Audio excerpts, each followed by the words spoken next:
श्री जानकी स्तोत्रम। जानकी त्वं नमस्यामि सर्वपापप्रणाशिनीं। जानकी त्वं नमस्यामि सर्वपापप्रणाशिनीं।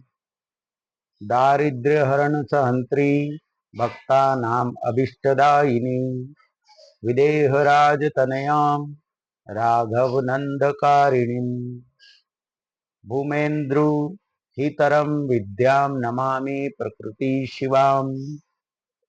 पौलस्त्य ऐश्वर्यसहन्त्री भक्ता अभीष्टां सरस्वतीं पतिव्रता धुराणी त्वां नमामि जनकात्मजाम्।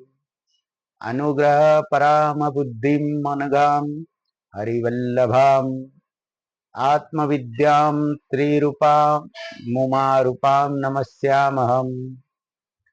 प्रसीदाभिमुखीं लक्ष्मीर्षिराब्धितनयां शुभां नमामि चन्द्रभागिनी सीतां सर्वाङ्गसुन्दरीं नमामि धर्मनिलयां करुणां वेदमातरम्।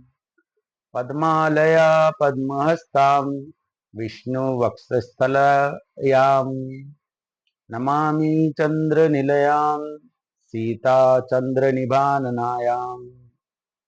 आहादरूपिणी सिद्धि शिवाकरी शिवकरी सतीं नमामि विश्वजननी रामचन्द्रेष्ठवल्लभां सीतां सर्वांगी भजामि संततहृदया।